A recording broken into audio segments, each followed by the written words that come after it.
کوئی all rounder وظیفہ بتا دے جس میں رزق، پریشانی، تنگی ہر طرح سے نا، وہ کہتے ہیں کہ تمام کا حل وہ ایک ذکر کے اندر ہو، کہ مطلب نوجوان وہ کرتے رہیں، پڑھتے رہیں اور ان کا فائدہ ہو جائے. ایسے کئی اذکار ہیں. دیکھیں سب سے بڑا تو ہے استغفار، اور وہ سمپل استغفر اللہ واتوب الیہ، لیکن یہ کہ وہ بڑی فوکس سے ہو.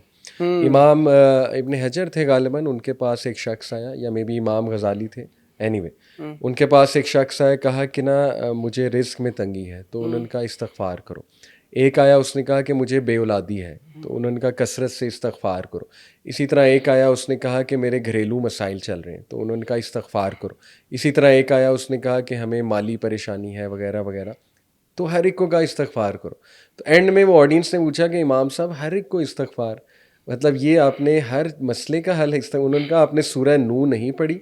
سورہ نو میں اللہ تعالیٰ حضرت نوح علیہ السلام دیکھیں کیا کہتے ہیں اپنی قوم کو، کہ اے میری قوم کے لوگوں اپنے رب سے استغفار کرو، اللہ تعالیٰ تم پہ بارش برسائے گا، اللہ تمہیں اولاد دے گا، اللہ تمہیں بیٹوں میں اضافہ کرے گا، بیٹیوں میں اضافہ کرے گا، اللہ تعالیٰ تمہاری ویلتھ بڑھائے گا، اللہ تعالیٰ جو ہے وہ تمہاری اکانومی بہتر کرے گا. تو یہ سارے جو ہیں استغفار کے ماشاءاللہ ہمیں ملتے ہیں فضائل، اور حدیث میں بھی ہے. نبی صلی اللہ علیہ وسلم نے فرمایا جو استغفار کی کثرت بڑھا دے، اللہ تعالیٰ ہر ڈیفیکلٹی سے وے آؤٹ نکالتا ہے اس کے لیے. وے آؤٹ سے مراد ہے کچھ نہ کوئی سلوشن نکل آتا ہے. نمبر 2، اللہ تعالیٰ جو ہے اس کا رزق بڑھاتا ہے، اور وہاں سے اسے دیتا ہے کہ اس کی توجہ بھی نہیں جا سکتی، یعنی اس کا گمان بھی نہیں جا سکتا، وہاں سے اس کا رزق کھولتا ہے، اور اللہ سبحانہ و تعالیٰ اس کے لیے آسانیاں پیدا فرماتا ہے. تو دیکھیں یہ ایک تو گو ٹو ذکر ہے استغفار کثرت سے. 100 بار کر لیں دن میں استغفر اللہ واتوب الیہ، جتنی زیادہ کریں گے اتنا بہتر ہے انشاءاللہ تعالیٰ. باقی کئی دعائیں ہیں. حصن المسلم ایک ایپ آپ کے توسل سے میں نام بتا دیتا ہوں، حصن المسلم HISNULMUSLIM، یہ ایپ سٹور پہ ہے، اینڈرائڈ بھی اور ایپل بھی. یہ دعاؤں کی اپلیکیشن ہے، اس میں ہر سچویشن سے ریلیٹڈ کمپریہنسو دعاز ہیں، اس کو ایکسپلور کریں تو بہت کچھ انشاءاللہ آپ کو ملے گا. بہت کچھ. اچھا مجھے یہ بتائیں کہ یہ جو AI ہے یہ فتنہ ہے، یا لوگ تو کہہ رہے ہیں کہ یہ دجال بھی ہے؟ صحیح. تو یہ تو بتا دیں واقعی یہ دجال ہے، آنے والے وقت میں پتہ چلے یہی دجال دیکھیں ہے. فتنہ ہے، اور فتنے کو سمجھ لیں. فتنہ اکثر لوگ سمجھتے کوئی گالی ہے. فتنے سے مراد ہے ایسی چیز جو آپ کو بہت مشکل میں ڈال دے، اور ٹیسٹ اور ٹرائل ہو بہت آپ کے لیے، دیٹ از کالڈ فتنہ. تو اس کانٹیکس میں یہ فتنہ ہے، کیونکہ اس پہ تو اب AI کے ایکسپرٹس خود بھی بات کر رہے ہیں، یعنی وہی لوگ جو اس کو بنانے والے ہیں وہ بھی اس کے ڈینجرز ہائی لائٹ کر رہے ہیں. دیکھیں کچھ میں فتناز اس کے آپ سے اگر آپ کے سامنے رکھوں تو کریٹیوٹی کو بہت زیادہ ایک چیلنج ملنے والا ہے، ہیومن کریٹیوٹی کو. ہماری جنریشن جو ہے نا وہ پہلے ہی بہت سست ہو رہی ہے، تو ہر چیز جب AI کر دے گی تو ہیومن کریٹیوٹی ریلیونٹ ہو جائے گی. یعنی پینٹنگ بھی وہ بنا دے گی، پکچر بھی وہ بنا دے گی، پوسٹر بھی وہ بنا کے دے دے گی آپ کو، ٹھیک ہے نا، ایسے پورا وہ لکھ دے گا، ہر چیز وہ آپ کے سامنے کر دے گا، بک پڑھ کے سمری آپ کے سامنے بیان کر دے گا. تو دیکھیں یہ کوئی فطرت والی چیز نہیں ہے کہ آپ محنت کرنا چھوڑ دو. ہاں اس کی کچھ یوزز بھی ہیں، کوئی حرج نہیں. دوسرا اس کا بہت بڑا خطرہ ہے جو میٹاورس ہے، اور جو ایپل ویژن ہے، وہ دجالیت سے میں ریلیٹ کروں گا. کیونکہ دیکھیں دجالیت میں انسان ایلوژنز میں ہوگا بہت زیادہ. اچھا، دجالیت ایز اے ورڈ، یعنی ایلوژن کو دجالیت کہتے ہیں نا. بالکل. ایلوژن کیا ہے کہ آپ کی ریئل لائف جو ہے نا وہ بہت ہی بیکار ہے، لیکن آپ نے ایپل ویژن میں اپنی لائف بہت کول بنائی ہوئی ہے. یعنی وہ گاگلس پہن کے، وہ ویژن پہن کے آپ نے ہر چیز اپنی سیٹ کر لی ہوئی ہے. You can even create your own girl friend on AI، مطلب آپ جو ہے اپنی پوری گرل فرینڈ بنا سکتے ہیں AI پہ. تو دیکھیں لوگ ایسا نہ ہو شادیاں ہی نہ کریں، سمجھنے کی بات ہے نا. لوگ شادی کے کنسیپٹ سے پہلے ہی متنفر، وہ کہیں گے شادی کیا ضرورت ہے، ایک روبوٹ پکڑو AI والا بس ٹھیک ہے، سارا کہنا وہ آپ کا مانے گی، آپ کی پسند کی بات کرے گی، سیلف پلیجر بھی دے گی.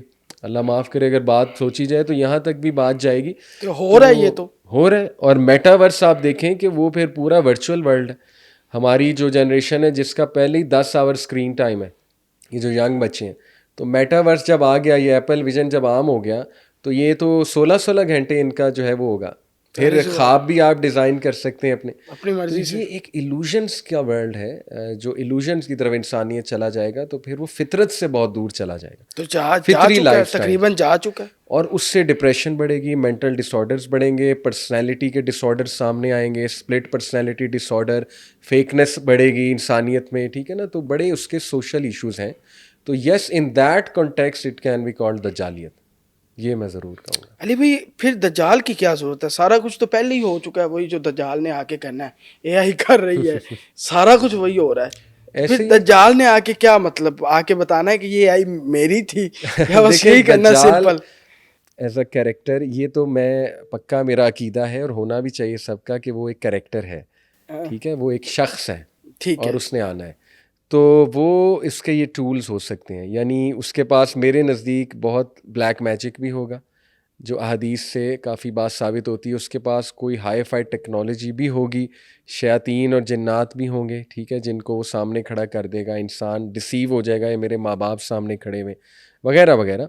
تو وہ بہت بڑا ڈسیور ہوگا, بہت بڑا ڈسیور, جس کی لوگ یوں بات مانیں گے. میں ایک مثال دیا کرتا ہوں, ایلون مسک.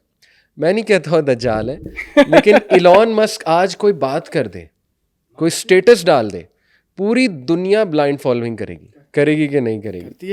تو دجال بھی کچھ ایسا ہی کریکٹر ہوگا کہ اس نے کوئی بات کی اور لوگ بھاگیں گے کہ بس یہ, کیونکہ ہی از دا گریٹ ڈسیور. ٹیکنالوجی میں ہی آئے گا دجال. اتنی ٹیکنالوجی ہوگی جتنی ابھی ہے اور اس پیک پہ جائے گی. ہاں جی, محسوس ایسا ہی ہو رہا ہے کیونکہ اس کے ساتھ اور بہت سائنس میچ ہو رہے ہیں نا پری دجالک ٹائمز کے. گلوبل فیمن آئے گا ایک, پھر مسلم لینڈز میں ٹرموائل کا سائن ہے, پھر شام کے علاقے میں وارز کا تذکرہ ہے, پھر یہ جو گریٹر اسرائیل ہے یہ بہت بڑا سائن ہے جو بننے جا رہا ہے. تو اب محسوس ایسا ہی ہو رہا ہے کہ اس کا ٹائم قریب ہے, اور ظاہر ہے پھر وہ پیک آف ٹیکنالوجی کے ٹائم پہ ہی آئے گا اور ڈسیو کرے گا لوگوں کو بہت زیادہ. حلیہ بھی بتا دیں اس کا, وہ آپ نے ایک جگہ بتایا بھی ہے گنگریالے بال, وہ دوبارہ بتا دیں. اصل میں وہ اس میں ڈفرینس ہے اسکالرز میں. ایک گروپ آف اسکالرز کہتے ہیں کہ وہ انیشیلی تو بہت ہینڈسم بن کے آئے گا, لیکن بعد میں سم ہاؤ کوئی حادثہ اس کے ساتھ ہو جائے گا تو وہ اس طرح کا بن جائے گا جو حدیث میں حلیہ ہے, کہ اس کی آنکھ انجرڈ ہے یا بلائنڈ ہے, ٹھیک ہے, جس طرح پہلے صحیح آئے گا. یہ ایک گروپ آف اسکالرز کہتے ہیں. میں صرف ویو بتا رہا ہوں, میں یہ نہیں کہہ رہا کہ ایسا ہی ہوگا. لیکن دوسرے گروپ آف اسکالر کہتے ہیں نہیں, وہ بالکل اسی طرح آئے گا جیسے حدیث میں مینشن ہے. یعنی مسکولر مین ہوگا, شارٹ اسٹریچر ہوگا, گنگریالے سے بال ہوں گے اور ریڈش کلر ہوگا کمپلیکشن, اور آنکھ جو ہے وہ ایک کانی ہوگی, یعنی وہ protruding out words like a grape. Right eye کا ذکر آتا ہے نا, لیفٹ سے دیکھ سکے گا. تو دیکھیں احادیث میں تو یہ حلیہ ہے, اور بہتر یہی ہے کہ ہم لٹرل ہی رہیں تو بہتر ہے کہ ایسا ہی اس کا حلیہ ہوگا. روبوٹ بھی تو ہو سکتا ہے, ہونے کو تو بڑا کچھ ہو سکتا ہے, لیکن دیکھیں حدیث میں یہی اشارہ ملتا ہے انسان ہوگا, وہ انسان ہوگا. کیونکہ تمیم الداری نے اسے دیکھا ہے. ایک صحابی تھے جو کرسچن تھے, بعد میں پھر مسلم ہو گئے. وہ جزیرے پہ پیدا ہوا ہے. ہاں جی, وہ پیدا ہوا ہے. وہ ایک ایسے جزیرے پر قید ہے. یہ تمیم الداری, اس کی عمر نہ بڑھ رہی ہے. ظاہر ہے اللہ تعالیٰ چاہے ٹائم کو روک سکتا ہے, اس کے لیے اللہ تعالیٰ تو ٹائم کا کنٹرولر ہے نا. تو اب وہ اس جزیرے میں قید ہے, وہ ایک ایسا ٹائم زون ہے مے بی جہاں ٹائم نہیں پاس کر رہا, واللہ عالم, اللہ نوز بیسٹ. لیکن وہ آئے گا, ایک دم سے زنجیریں توڑ کے آئے گا, حدیث میں آتا ہے.